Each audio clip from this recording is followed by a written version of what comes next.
Sebelumnya mohon izin, apakah suara saya terdengar jelas? Iya, suaranya terdengar jelas. Bismillahirrahmanirrahim. Assalamualaikum warahmatullahi wabarakatuh. Waalaikumsalam. Salam sejahtera untuk kita semua. Selamat datang di acara sosialisasi divisi Micro Teaching Digital di acara Lomba Inovasi Digital Mahasiswa 2023. Sebelumnya, perkenalkan, nama saya Erina Sofia Sobaria selaku moderator pada acara pagi hari ini. Bapak Ibu hadirin semuanya, acara ini dihadiri oleh narasumber sekaligus koordinator juri divisi Micro Teaching, yaitu yang terhormat Dr. Ketut Prasetyo MS. Selamat datang Bapak. Selamat datang, selamat siang. Ya, baik. Dan yang kami hormati, pimpinan perguruan tinggi, kepala lembaga layanan pendidikan tinggi, operator perguruan tinggi, dan seluruh mahasiswa calon peserta LIDM beserta para dosen pembimbing yang telah hadir pada hari ini. Sebelumnya, mohon izin kepada semua hadirin yang telah hadir, dimohon untuk sekali lagi untuk menginginkan nama yang sudah sesuai dengan ketentuannya, dan dimohon untuk tidak menyalakan audio ketika sosialisasi ini berlangsung.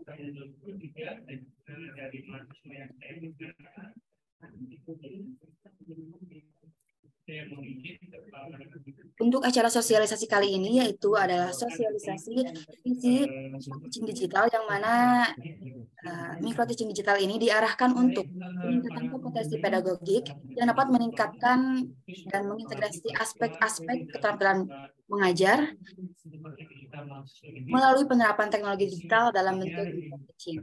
Dan untuk mempersingkat waktu, kami dari panitia akan memberikan kesempatan kepada narasumber sekaligus koordinator divisi Micro Teaching Digital ini untuk menyampaikan beberapa hal mengenai kegiatan sosialisasi di divisi inovasi Micro Teaching Digital pada kali ini. Kepada Dr. Ketut Prasetyo MS, saya persilahkan.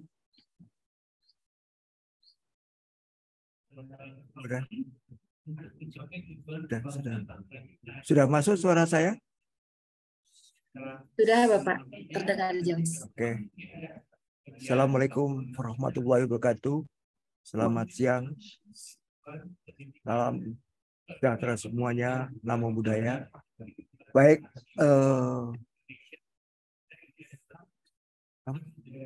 oke.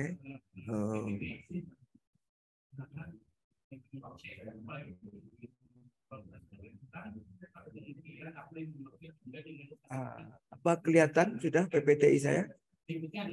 Halo? Sudah terlihat, Bapak. Oke, ya, bismillah. Di Lomba Inovasi Digital Mahasiswa Micro Teaching, divisi Micro Teaching itu adalah divisi yang baru sekali dilakukan. Jadi sudah 4 kali, kita baru sekali. Yang terakhir waktu itu di Universitas Andalas di Padang.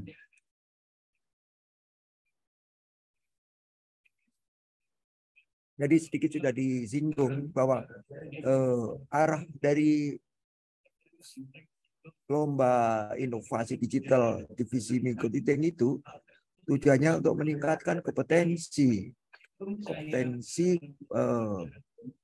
peserta didik kaitannya dengan bisa mahasiswa untuk mengintegrasikan aspek-aspek keterampilan mengajar terutama melalui penerapan teknologi digital dalam bentuk micro teaching atau pembelajaran mikro. Nah, lingkupnya yaitu pada pendidikan formal dari semua jenjang pendidikan atau sampai ke pendidikan tinggi. Jadi nanti objeknya bisa anak TK, SD, SMP sampai ke perguruan tinggi yang sebagai peserta didiknya.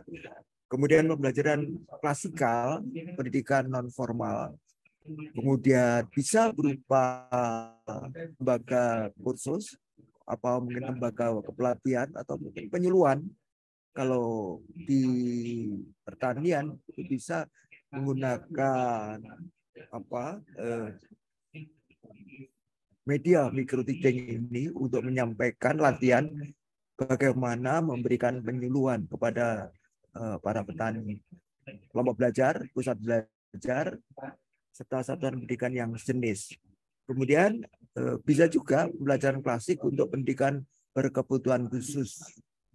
Tahun kemarin itu menarik, ternyata untuk berkebutuhan khusus kemungkinan tidak berupa klasikal tapi berupa individual, latihan membaca, kemudian latihan bergerak, demikian. Nah, ini di micro teaching-kan. Ya. Jadi saya coba ingin menekankan kembali bahwa tahapan lomba itu ada 3. 1, pada tahap awal yaitu seleksi internal di perguruan tinggi. Bapak, Ibu, teman-teman mahasiswa semuanya ini perlu melakukan seleksi internal. Jumlahnya yang nanti di tahap berikutnya yaitu di seleksi nasional.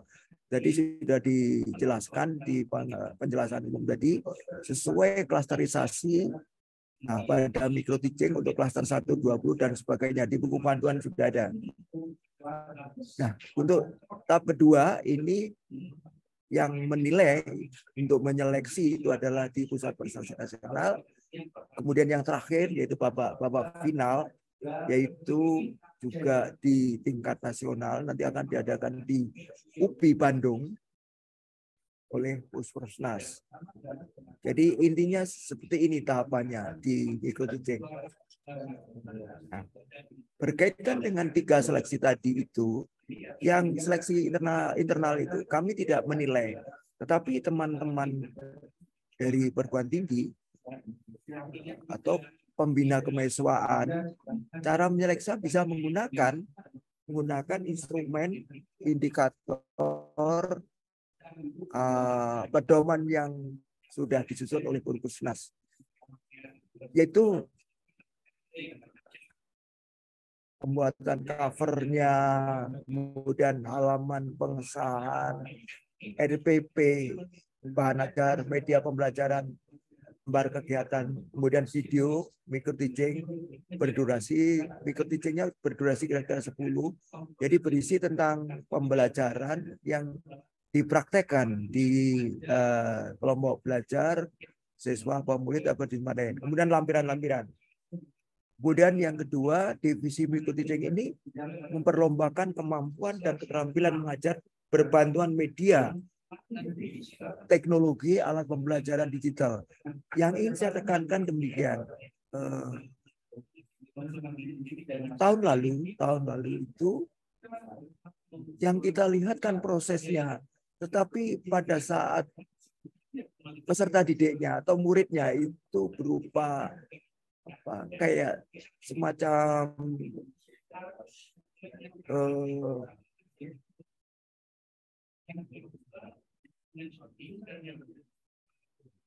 gambaran-gambaran fiksi, itu kita tidak bisa melihat proses pembelajarannya. Nah, padahal kita menilai proses seperti itu di videonya. Materi yang akan diajarkan sesuai dengan kurikulum satuan pendidikan atau kurikulum merdeka yang dipilih dengan menyesuaikan tema LIDM seperti tadi sudah diuraikan tahun 2023. Nah, luaran micro teaching digital ini berupa video dengan durasi 10 menit. Jadi tidak bisa ditawar-tawar Bapak Ibu sekalian, karena dengan 10 menit itu ya mulai dari persepsi, kemudian sampai terakhir menjelaskan bentuk evaluasi yang dilakukan. Jumlah minimal peserta didik kalau itu klasikal itu 25 minimal. Kemudian kecuali pada pendidikan khusus tadi yang saya ceritakan tadi.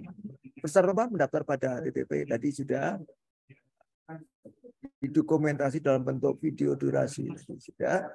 Video tidak boleh mengandung sara, sama tadi secara umum. Video menyematkan logo LIDM 2023 sebagai watermark di bagian kanan atas. Nah, ini yang kemungkinan perlu dicermati, karena kemarin dari Sarasean Kemahasiswaan ada yang mengatakan bagaimana cara penilaiannya. Kami coba membuat serinci mungkin. Jadi di penyisian nasional ini yang menjadi dasar kami untuk membuat lolos dan tidaknya suatu peserta itu. Jadi ada dua, yaitu penilaian RPP rencana pembelajarannya, dan video. Dari mulai RPP-nya itu bisa dibaca dari pedoman kejelasan identitas mata pelajaran, kejelasan rumusan, indikator, kejelasan topik, materi, sampai ke kesesuaian media. Ketujuh, kelengkapan perangkat pembelajaran. Jadi perangkat pembelajaran itu alat, sumber media, sumber belajar, bahan ajar, dan lain sebagainya. Serta alat penilaian. Kemudian video itu keterampilan membuka dan untuk kita melihat mimiknya, menyampaikan itu ada enggak materi di videonya itu. Keterampilan menjelaskan konsep, keterampilan melaksanakan pembelajaran sesuai dengan rancangan yang telah disusun, keterampilan menggunakan alat, poin-poinnya sebelah kanan itu. Kemudian keterampilan bertanya, bagaimana dia berkomunikasi, keterampilan mengadakan variasi dalam pembelajaran, memotivasi juga, keterampilan mengelola kelas. Jadi kalau ada anak yang tidak memperhatikan, apakah juga masih diperhatikan oleh guru modelnya atau tidak, keterampilan mengevaluasi dan sebagainya. Nah, dua komponen yaitu RPP dan video, ini bobotnya 50. Ini dipakai untuk menilai akhir babak penyisian tingkat nasional. Nah, Bapak, Ibu, teman-teman semuanya di tingkat perguruan tinggi, ini bisa dipakai dasar untuk membuat seleksi sesuai kuota tadi. Maksud kita seperti itu. Sehingga proses pembinaan di perguruan tinggi itu bisa juga terjadi. Nah, sekarang kalau tidak sempat, nah itu, tapi perlu ada berita acara proses seleksi itu. Kemudian di babak final nanti dilakukan secara luring di UP. Nanti setelah diumumkan tadi secara nasional siapa yang berhak mewakili di final itu, maka datang ke Bandung sesuai dengan, ya ini agak riskan. Bandung itu terutama yang dari luar Bandung, terutama luar Jawa, transportnya agak susah karena pesawat dan sebagainya itu kan sekarang posisinya sudah di Jatim, daerah mana bandaranya Bandung yang baru itu, Majalengka, itu karena juga memakan waktu. Jadi harus juga lebih taktis pada final nanti di Bandung itu. Kalau luar Jawa biasanya senangannya kan naik pesawat. Nah, itu perlu juga di style demikian waktunya. Kalau dalam Jawa mungkin naik kereta tidak masalah. Kemudian babak final itu dilaksanakan dengan dua kegiatan, yaitu sesi presentasi dan sesi tanya jawab. Presentasi apa yang kita pertanyakan, kita dalami di final tersebut. Jadi ini mengapa pakai luring? Karena kita ingin tahu dasar pengambilan materi yang disampaikan. Jadi wawancaranya seperti itulah. Yang kedua, bagaimana penguasaan perencanaannya, hingga pelaksanaan pembelajarannya. Kemudian penguasaan 8 aspek keterampilan dasar mengajar, jadi mulai apersepsi sampai memotivasi, terakhir membuat evaluasi, demikian. Kemudian penggunaan teknologi media alat pembelajaran kaitannya dengan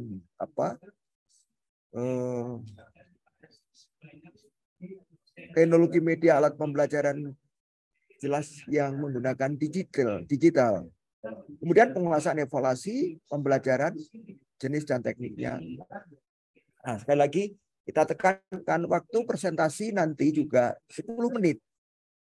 10 menit. Jadi nanti teman-teman tidak perlu mengulang kembali video mikro TC-nya di setel kembali, tidak. Jadi membuat PowerPoint dalam bentuk PowerPoint, ya poin-poinnya apa saja ya tadi, dasar pengambilan materi, kemudian penguasaan perencanaan hingga pelaksanaan pembelajaran, penguasaan 8 aspek, keterampilan penggunaan teknologi media, dan penguasaan evaluasi. Jadi sekali lagi video micro teaching-nya yang lama, tetapi kalau diperbarui boleh pada suatu kesempatan nanti perbaikan produk video mikro teaching-nya. Nah, kriteria di babak final itu adalah penguasaan substansi mikro teaching. Jadi intinya seperti itu. Kita tanya jawab, penguasaan perencanaan pembelajaran, penguasaan 8 aspek keterampilan, penguasaan keterampilan pemilihan, penguasaan evaluasi, kerjasama tim, keterampilan menjawab. Nah, ini yang menjadi poin-poin kita pada saat teman-teman yang maju ke final nanti secara daring di UPI. Bobotnya 60, jadi kalau kita total, jadi nilai penyisian tingkat nasional tidak hilang.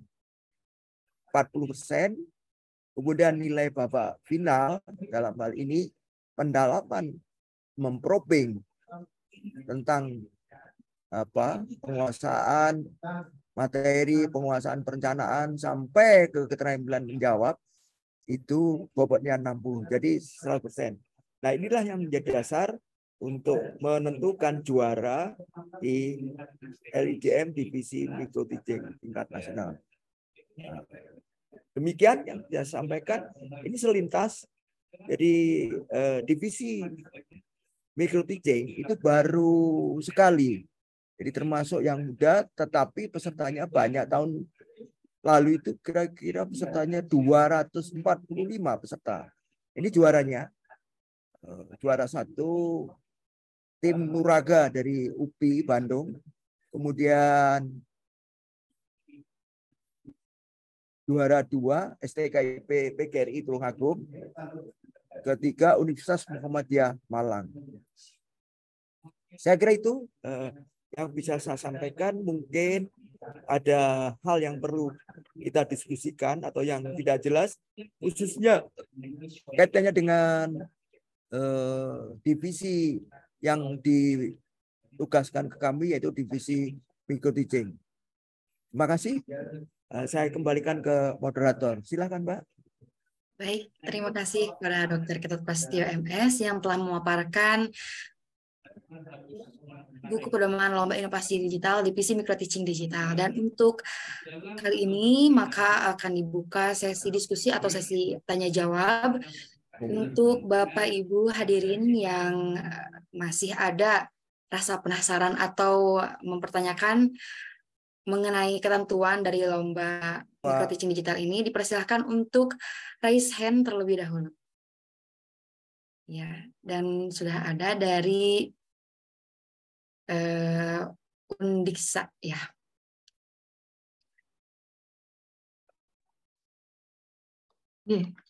Selamat siang, Mbak. Mohon maaf saya off kamera, masih ada kegiatan menjelang Nyepi besok. Ya. Suara saya sudah masuk, nggih, Mbak? Sudah jelas. Sudah kedengar ya. Nggih. Baik, Pak Ketut, izin saya bertanya, Pak Ketut. Untuk pesertanya, Pak, saya cermati di panduan itu ada minimal 25 orang, tetapi di lampiran itu maksimal 25 nih, Pak. Mohon konfirmasinya mana yang valid nih. Di lampiran itu maksimal 25 peserta didik gitu. Kelas itu minimal 25. Ini loh. 25. Jadi 25 minimal yang benar, bukan maksimal. Oke. Ya. Jadi biar kami benar juga nanti ketika ini. Oke. Itu yang klasikal. Tetapi untuk yang banyak kebutuhan khusus itu kan tidak pasti harus jumlahnya sekian. Niki full offline ya Pak Ketut, berarti tidak ada online lagi atau boleh kombinasi ya Pak Ketut?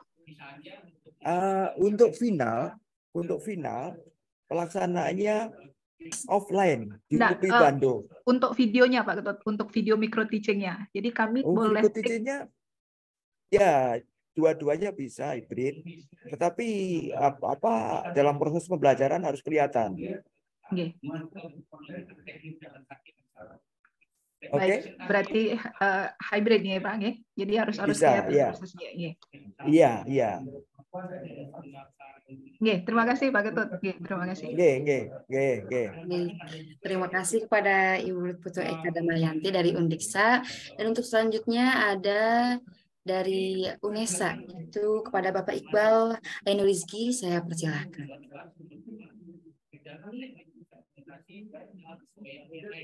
Baik, terima kasih. Selamat siang Pak Ketut. Saya Iqbal, mahasiswa dari UNESA Pak. Izin bertanya untuk divisi micro teaching. Misalnya nih Pak Angge, kalau misalnya kami menggunakan media virtual reality gitu Pak Angge, atau menggunakan LKPD berbasis digital gitu Pak Angge, apakah perlu ditransformasikan dalam bentuk teks sebagai modul ajar gitu nggak Pak? Ya, dalam membuat RPP-nya kan harus dituliskan.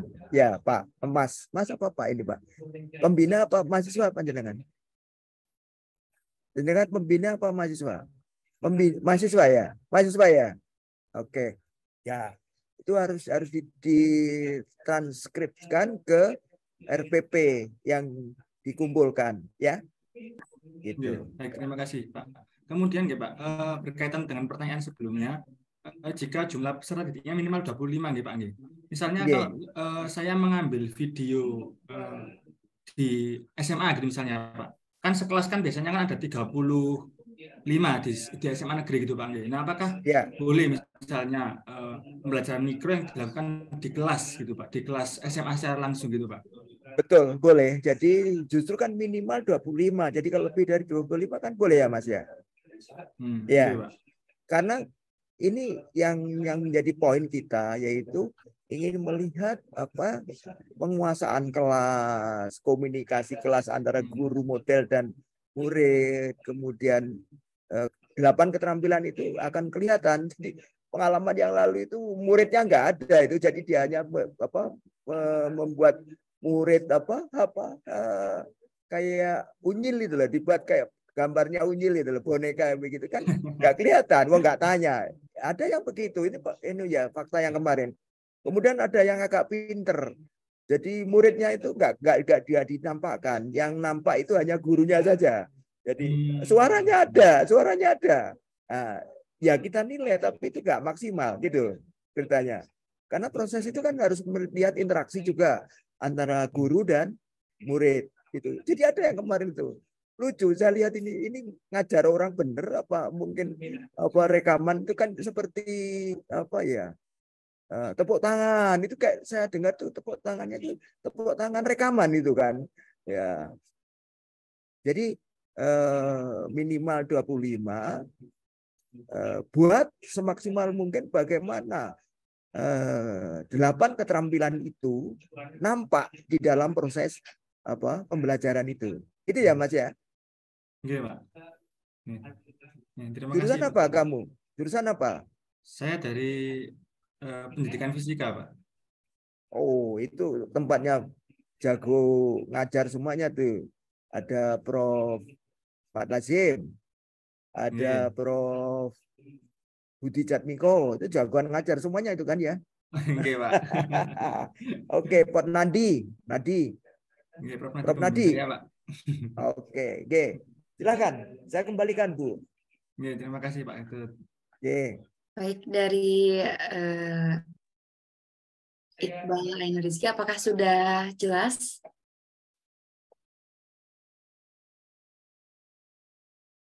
Terima kasih. Untuk selanjutnya ada lagi pertanyaan dari Universitas Pelita Harapan, kepadanya dipersilahkan. Ya, terima kasih. Apakah suara saya kedengaran? Ya, udah kedengaran, Bu. Ya, Ya. terima kasih, Pak. Saya Friska, Pak, dari Universitas Pelita Harapan. Program Pak, studi? pendidikan kimia. Oh, pendidikan kimia. Ya, oke. Begini, Pak. Ini kan terkait dengan micro teaching. Nah, Ya. ini apakah siswanya kita kondisikan atau memang ini real terjun ke sekolah gitu ya, Pak? Karena kebenaran kan nanti kita akan ada program pengalaman lapangan ya, PPL. Jadi apakah mahasiswanya kita terjunkan ke lapangan atau kita kondisikan di kelas di kampus kita ambil siswa. Jadi minimal itu 25 mahasiswa. Itu gimana ya, Pak? Ini micro teaching, tidak perlu real class dulu. Micro teaching. Jadi ya mirip-mirip simulasi demikian, jadi bisa dikondisikan. Yang terpenting dalam rekaman video itu nampak proses belajar mengajar, pengeterapan 8 kompetensi itu dilakukan oleh guru. Oke. Gitu ya, Bu ya. Siap. Oke. Pak, jelas? Lanjutan lagi, Pak. Maaf ya, Pak. Ya. Ini kan terkait 8 keterampilan mengajar ya, Pak. Ini kalau dari rubrik dari divisi sendiri, ini 8 keterampilan ini harus termuat di dalam pembelajaran secara sekaligus atau ini dibuatnya diskrit ya, Pak? Dalam pelaksanaannya 8 itu mestinya dilakukan kan. Teorinya kan dilakukan kan ya. Jadi tidak hanya one way traffic. Jadi hanya guru nyampaikan ke murid, ya kan? Iya. Nah, 8 itu kita coba lihat bareng-bareng, gitu kan. Jadi tidak diskrit tapi secara simultan. Oke, baik Pak. Jadi tadi mungkin kita kasih tahu ke mahasiswanya ini secara mengalir gitu ya, Pak ya? Betul. Oke. Oh, Ibu pembinanya ya, Bu ya? Iya benar, Pak. Oke. Kebenaran kita belum pernah ikut, Pak. Jadi ini masih pertama kali. Nggak apa-apa, Bu. Itu banyak kok yang mereka dari universitas juga ikut. Jadi gini, Bu, justru karena belajar dia lebih cermat memperhatikan poin-poin katanya dengan 8 keterampilan itu. Jadi terutama yang paling banyak tidak banyak dilakukan oleh guru itu contoh sama-sama menggunakan media ya, Bu ya. Ya. Nah, tapi keterlibatan murid dengan media itu terkadang tidak banyak ya, yang pegang media itu si gurunya saja. Padahal kan suatu saat contoh mengajar matematika di depan kelas itu kan. Nah, perkalian dengan sistem digital ini, anak kamu coba. Nah, itu kan keterlibatan siswa juga meningkatkan pengetahuan dia. Jadi kelemahannya di sana, itu pengalaman kita kemarin itu. Jadi penggunaan media sumber belajar banyak dimonopoli oleh guru. Nah, keterlibatan itu, 8 keterampilan itu kan indikasi bahwa sebetulnya gurunya memang mahir mengimprovisasi, memotivasi. Nah, demikian sampai anak yang diam itu kan bukan dibuat-buat loh ya, ditanyakan. Ayo siapa bertanya? Pertanyaan itu sudah disampaikan, kelihatan kok pertanyaan sudah disampaikan. Gurunya kadang jawabnya itu lucu, Bu. Kalau nggak alamiah gitu kan ya. Jadi meskipun mikro tapi contoh begini ya, Bu ya. Temannya kuliah dipakai SMA. Nah, itu kan kelihatan, Bu. Ya. Ya. Nah, kalau kelasnya kelas SMA, lebih baik di micro teaching itu datangan aja anak SMA untuk rekaman videonya. Jangan temannya kuliah dipakai pakaian SMA, kan gitu. Iya.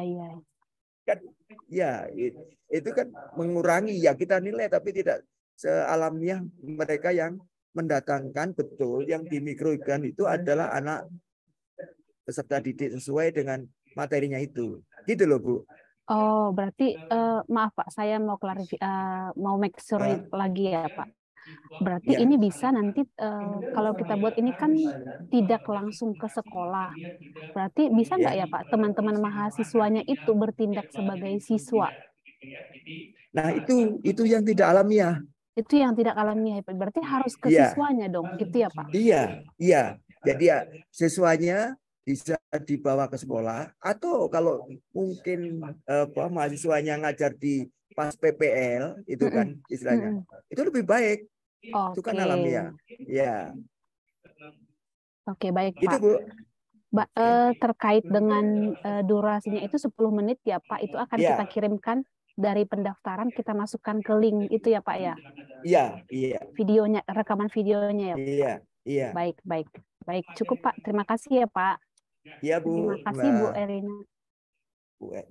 Baik, terima kasih dari Universitas Pelita Harapan, Ibu Priska.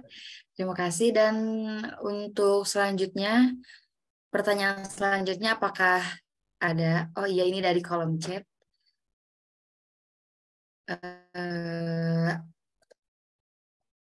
Sebentar.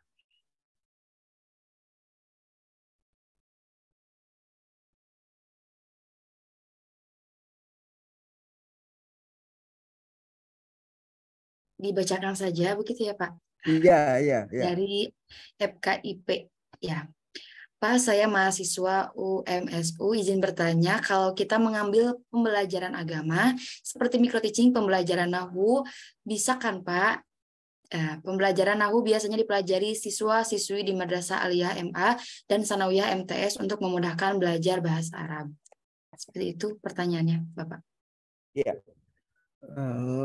Dalam pembelajaran itu menyampaikan materi Nahwu itu, ada nggak sejenis RPP, perangkat pembelajaran? Pertanyaan saya dulu seperti itu. Disusun nggak RPP-nya? Karena pengalaman saya di Tebu Ireng itu modelnya kan sorokan. Ngajar itu gurunya nggak pakai RPP itu, tapi zamannya Gus Solah dipaksa untuk membuatkan RPP, rencana pembelajaran. Jadi secara manajerial memang lebih terarah, terukur kalau menggunakan rencana pembelajaran. Di awal tidak. Nah, sekarang kembali pertanyaan saya, untuk mengajarkan Nahwu itu ada nggak semacam membuat perencanaan pembelajarannya, Pak, Bu, yang bertanya?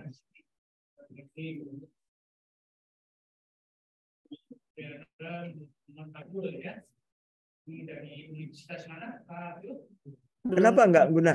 Ya, belum ditemukan, Pak. Oh, nah kalau belum, ini yang kita nilai perangkat pembelajarannya itu, Pak. Jadi perangkat pembelajaran RPP-nya itu harus ada secara struktural. Guru dalam konsep mengajar, kalau ada, dia akan lebih urut penyampaiannya, tertata dengan bagus dibandingkan kalau tidak mempunyai itu. Jadi ibaratkan menu masak itu loh, teman-teman. RPP itu ibarat menu masak. Menu masak, katakan aja mau masak sop. Itu bahannya apa, langkah-langkahnya bagaimana, sampai ngetes, mengevaluasi ini cocok apa enggak.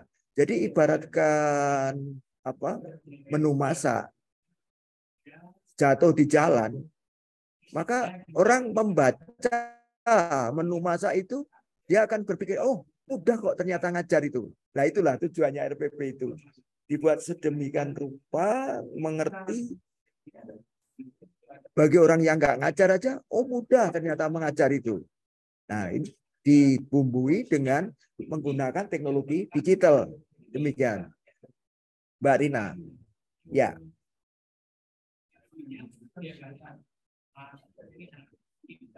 Gimana, Mbak Erina?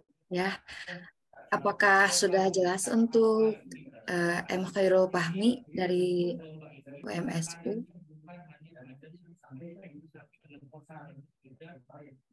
Sepertinya tidak bisa on mic ya Pak. Iya, iya, sayang sekali. Ini ada chat lagi nih, Mbak. Ya. Apa itu?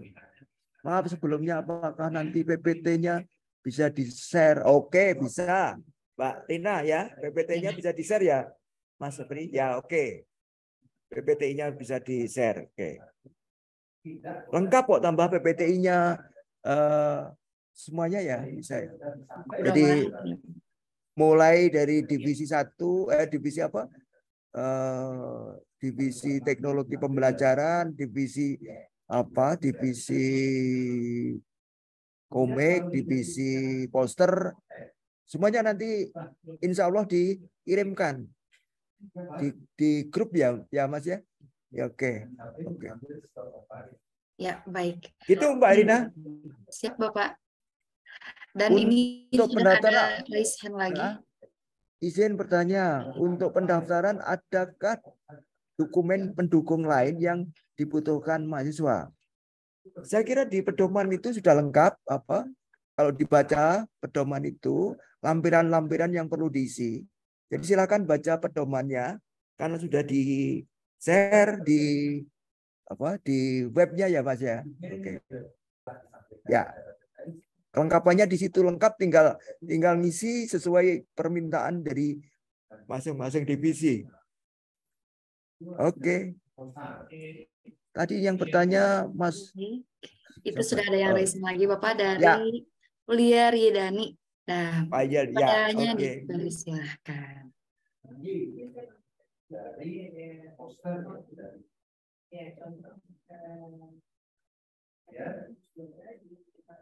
Ada lagi Mbak Arina?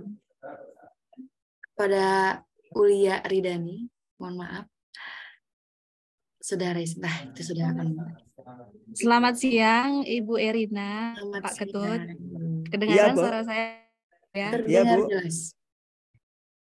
Iya, baik. Saya Ibu Ulia Ridani dari Politeknik Bosowa. Ini adalah ini pertama yang kami ikuti tahun ini ya. Di awal ini saya mungkin mau menyamakan persepsi dulu Bapak Ibu. Ini kan judulnya Lomba Inovasi Digital Mahasiswa. Berarti yang menjadi objeknya nanti atau yang membawakan materi nanti ini adalah mahasiswa atau dosennya, pengajarnya atau gimana Pak ya? Mahasiswa Bu. Ini Lomba Inovasi Digital Mahasiswa. Jadi bukan Lomba Digital Inovasi Dosen, bukan Bu. Jadi ini mahasiswa Bu. Baik, berarti RPS-nya nanti atau RPP-nya itu adalah diambil dari dosen ya, sesuai dengan mata kuliah yang diampu, seperti itu. Yang membuat mahasiswanya Bu, RPS-nya. Oh, tetap mahasiswanya, oke. Iya. Terus pesertanya itu terserah ya, boleh dari mahasiswa, siswa atau gimana? Ya tergantung apa yang menjadi peserta didik atau siswanya siapa. Kalau umpamanya dia asisten dosen, maka dia akan ngajar mahasiswa sama-sama mahasiswa. Ya. Maka kan pesertanya mahasiswa. Tapi kalau dia umpamanya mengajar di SMA, maka ya pesertanya siswa SMA. Begitu selanjutnya. Itu Bu. Iya. Baik Pak. Terus pertanyaan saya yang berikutnya, jika misalnya lomba lolos sampai di final, berarti pembiayaannya itu semuanya ditanggung dari institusi masing-masing ya Pak ya? Iya gitu ya Mas ya. Kalau lolos ke final itu ditanggung oleh institusi masing-masing kan pengirimannya peserta. Iya. Sementara ini itu gitu Bu. Ya. Ya. Oh baik Pak. Gimana Bu? Sudah? Berarti dari ini Pak ya, dari institusi masing-masing Pak ya? Ya, Ibu dari Goa ya, Goa. Universitas apa? Dari tinggi apa Bu? Politeknik Bosowa Pak, dari Makassar. Oh, Politeknik Bosowa Makassar. Betul, miliknya Pak Yusuf Kalla. Pak Mahmud. Mantap sekali. Duitnya banyak itu. Ya, Bu. Iya, makasih banyak Bapak Ibu. Ya, Sudah ya, jelas Pak. ya. Alhamdulillah. Dan ada pertanyaan selanjutnya Bapak dari UHAMKA kepada Bapak Sugiono, saya persilahkan. Ya. Mari, monggo Pak Terima Sugiono. kasih Bu Erina. Sebelumnya, perkenalkan saya Sugiono dari UHAMKA. Suara saya terdengar jelas Pak Ketut? Jelas, jelas Pak. Ya. Terima kasih. Baik, terima kasih. Ya. Pak Ketut, izin saya mencoba meramu ya. Yang pertama, prinsipnya ini kita praktik mengajar untuk mahasiswa ya. Betul. Terus untuk teknis, agar terlihat alamiah, ini mahasiswa kita bisa mengundang siswa sekolah ke kampus kami untuk melakukan peer teaching ya. Micro teaching ya. Nah, pertanyaan gini Pak, ketika nanti masuk di final gitu untuk ke Bandung misalnya, nah itu apakah kita menyertakan siswa-siswa tersebut atau cukup dengan video atau kita hanya mempresentasikan poin-poin yang tadi perlu didalami. Misal seperti yang poin pertama tadi mengenai dasar pemilihan materi gitu ya Pak ya. Nah itu seperti apa Pak? Atau apakah nanti ketika ada pengumuman ke final ada sosialisasi kembali untuk teknis final? Terima kasih Pak Ketut. Iya, makasih Pak Sugiono. Jadi kalau putra putri Bapak masuk final nanti di Bandung, tidak perlu Pak membawa siswanya dibawa ke Bandung semuanya. Ongkosnya banyak itu nanti Pak. Jadi cukup rekaman video yang sudah dibuat sudah dikirim ke Puspersnas. Itu yang kita nilai. Videonya itu Pak. Itu Pak Giono. Halo? Halo? Halo? Nggak dengar suara saya. Ya Pak, siap Pak. Terima kasih Pak, cukup jelas. Tadi sudah di-mute sama host. Oke, makasih ya Pak. Baik, terima kasih kepada Bapak Sugiono. Dan ini ada di room chat. Pada Ibu Priska, apakah ada yang ingin ditanyakan kembali, Ibu? Barangkali.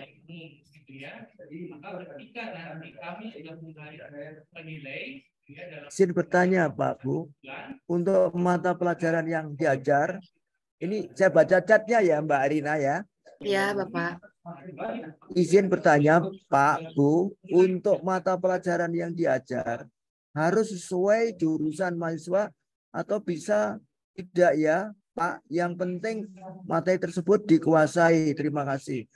Nah, ini yang menarik. Apa ya mungkin di suatu program studi katakannya dia ngambil kimia, ngajar geografi. Jadi saya khawatir kalau itu nanti terjadi miskonsep. Jadi mismatch itu jelas terjadi miskonsep. Nah, kita ngajari di program studi yang sama sehingga nanti tanda tangan pimpinan perguruan tinggi dia tahu betul di program studi apa. Itu jadi itulah yang mungkin kita ngelatih anak-anak. Ini lomba ini juga melatih keterampilan anak-anak untuk meningkatkan kompetensinya, itu kan. Jadi jangan sampai adanya juga ada pembinaan nanti Pak kaitannya dengan kita wawancara itu ada beberapa miskonsep nanti kita betulkan. Jadi bukan hanya seperti menanya pada terdakwa demikian, ada proses pembinaan juga. Jadi mohon maaf jangan sampai terjadi miskonsep gara-gara mismatch itu kira-kira kan gitu. Saya orang geografi, saya orang lingkungan,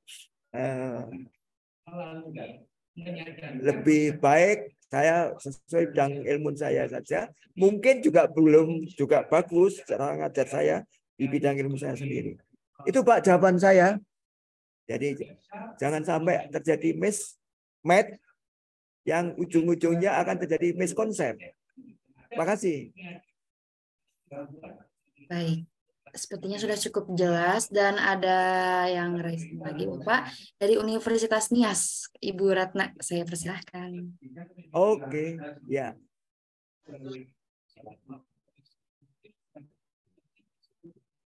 Dari Universitas Nias. Oke.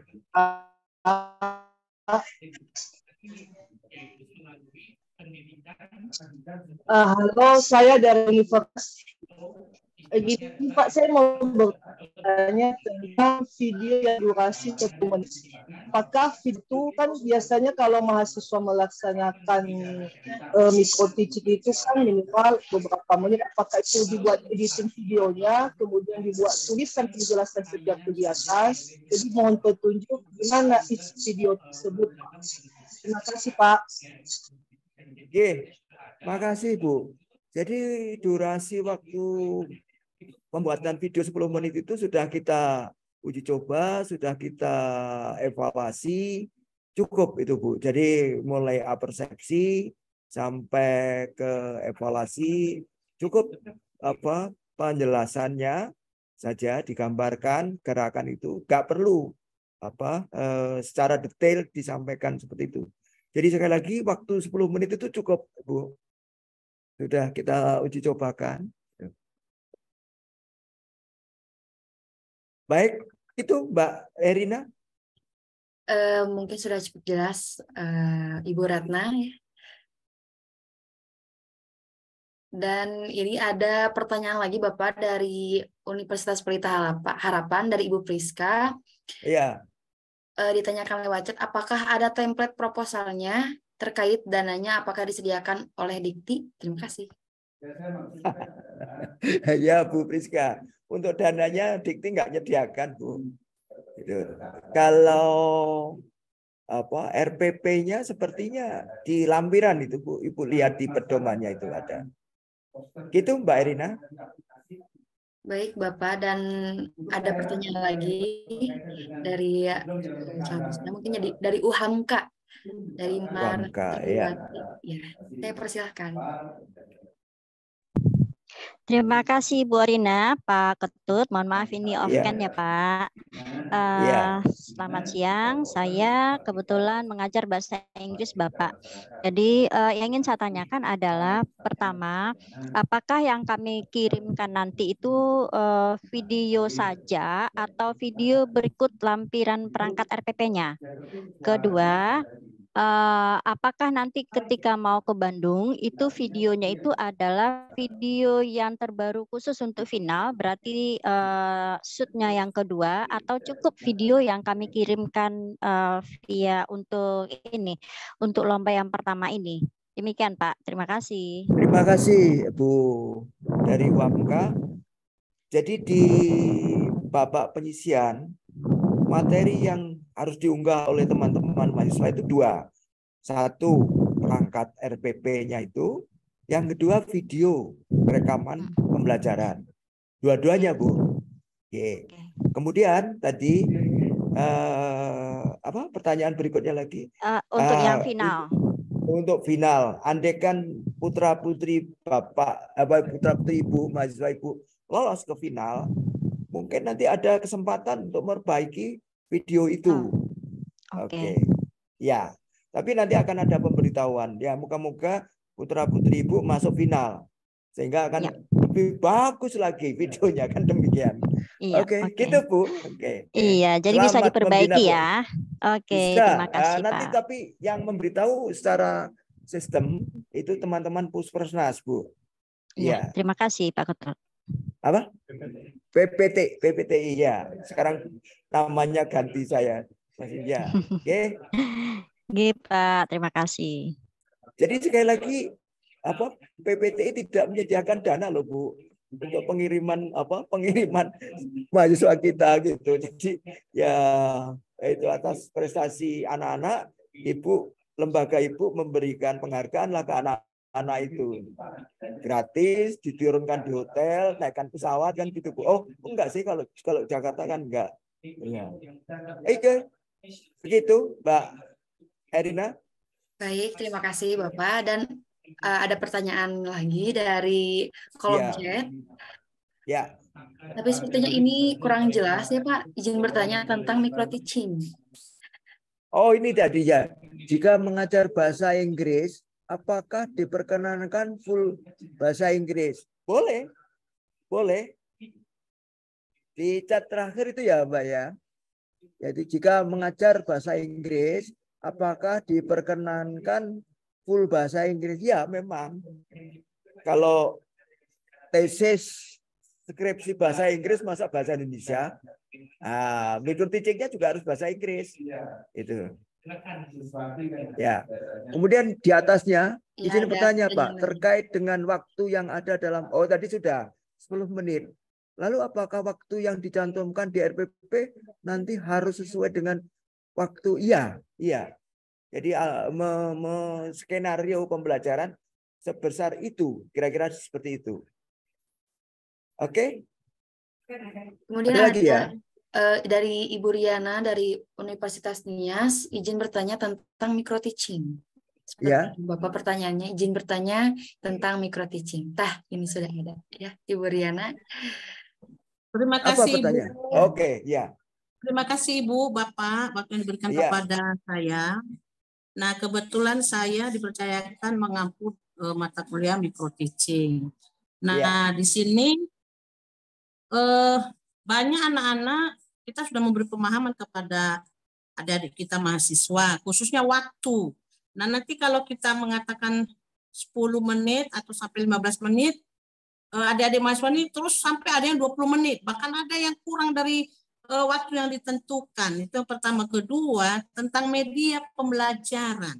Media pembelajaran ini adik-adik mengatakan bahwasannya banyak, kami kan di kepulauan Bapak Ibu, jadi terkadang kurangnya wifi, kurangnya internet. Jadi bagaimana solusi? Saya katakan menggunakan media media alami aja yang ada di sekitar. Bagaimana? Mohon petunjuk Bapak, Ibu. Terima kasih. Ya, kaitannya dengan alokasi waktu itu memang sudah kita uji cobakan tadi sekali lagi 10 menit itu di rekaman video yang dikirimkan ke Jakarta, ke Kementerian, ke BPTI itu. Kemudian Ibu kebetulan pembina mata pelajaran mata Pak. kuliah Micro teaching, Pak. Micro teaching, Pak. Iya. Ya, ini lomba, Bu. Jadi lomba itu memang kita buat aturan bagaimana 10 menit itu diefektifkan. Ya kalau ngajar betul kan tidak mungkin kan 10 menit, 30 menit itu, Bu. Ya, Pak. Sehingga ya, Pak, kemahiran anak-anak untuk mengalokasikan waktu 10 menit itu sebagai tantangan. Gitu. Terus tadi kaitannya dengan apa tadi? Media pembelajaran, Pak. Internet ya di media pembelajaran. Iya. Karena kami di pulau ini, Pak, tidak semua ada wifi dan internet, Pak. Bagaimana solusinya? Terima kasih, Pak. Ya, kalau seperti itu kan masalah internal di tempat Ibu kira-kira. Jadi caranya begini ya, mungkin pakai tethering. Oh iya, Pak. Nah, kalau harus seperti itu kan, tapi nanti untuk lomba micro teaching finalnya luring, jadi langsung di UPI. Dan sementara ini dalam hal pembelajaran di seleksi nasional mengirimkan RPP dan video itu memang membutuhkan fasilitas seperti itu. Nah, silakan kira-kira dicari di mana yang jaringan yang paling kuat. Atau kalau tidak, Ibu sudah biasa pakai tethering tidak? Tethering itu belum, Pak. Ibu pakai HP apa tidak? Ini kan pakai HP. Ya, pakai HP. Saya pakai HP, terkadang pakai laptop, sekarang pakai HP, Pak. HP itu bisa dikonekkan dengan laptop Ibu. Tinggal ngisi pulsanya. Itu. Jadi internet itu bisa menggunakan tethering lewat HP itu. Ya. Iya, Pak. Oke. Baik, Pak. Baik, Pak. Terima kasih, Pak. Ya, Bu. Matur nuwun, Pak. Matur nuwun. Waduh, matur nuwun. Hebat. Saya lama di Magelang, Pak. Magelang? Nggih, lama di Magelang terus ikut suami terus ke Nias. Oh, Bapak ABRI berarti. Bukan, orang tua saya ABRI, tapi suami saya PNS, tapi udah almarhum. Saya mengabdi di NIAS ini. Oke, di NIAS ya. Oke, Iya Pak. makasih Bu. Ya. Sami-sami Pak. Baik, terima kasih kepada Ibu Riana dan kepada peserta dari LIDM Micro Teaching Digital. Apakah ada yang ingin ditanyakan kembali kepada Dr. Ketut Prasetyo? Sepertinya sudah cukup jelas, Bapak, mengenai pedoman lomba dari divisi Micro Teaching Digital ini. Ya, dan barangkali Bapak ada closing statement untuk memotivasi peserta dalam mengikuti perlombaan ini, Bapak. Oke, terima kasih Mbak Erina. Jadi kesempatan yang sangat baik bagi anak-anak kita dalam mengembangkan talenta. Ini suatu hal yang baik, terutama pada teman-teman yang nantinya atau sekarang bergelut dalam bidang pendidikan. Ini suatu momen yang baik untuk berlatih, mengembangkan diri. Jangan takut kalah, menang, itu urusan belakang aja. Yang penting pengalaman seperti itu. Nah, jadi kalau tadi ada klaster 1, 2, 3, 4 gitu kan, yang ada yang belum pengalaman juga kita beri kesempatan untuk mengikuti ini. Saya kira itu. Jadi langkah kecil kita itu adalah langkah besar kita itu harus dimulai dari langkah kecil. Kalau tidak melangkah, tidak akan melangkah ke lebih jauh. Saya kira itu Mbak Erina. Terima kasih. Baik, terima kasih kepada Bapak Ketut Prasetyo, dan akhir kata selamat berinovasi dan berkreasi kepada para peserta LIDM 2023. Sebelumnya mohon maaf Bapak.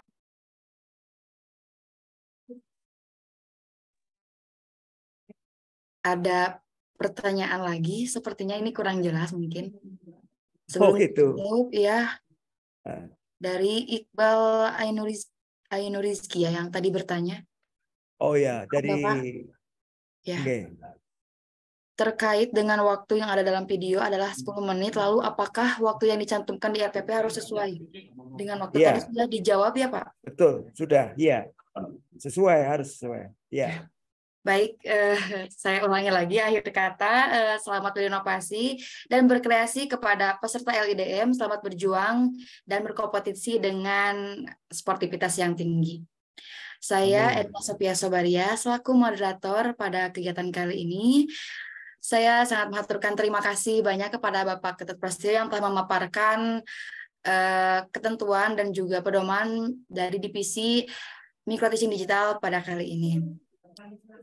Saya selaku moderator pamit undur diri. Terima kasih atas segala perhatiannya. Mohon maaf apabila ada kata-kata yang kurang berkenan. Terima kasih. Wassalamualaikum warahmatullahi wabarakatuh. Waalaikumsalam warahmatullahi wabarakatuh.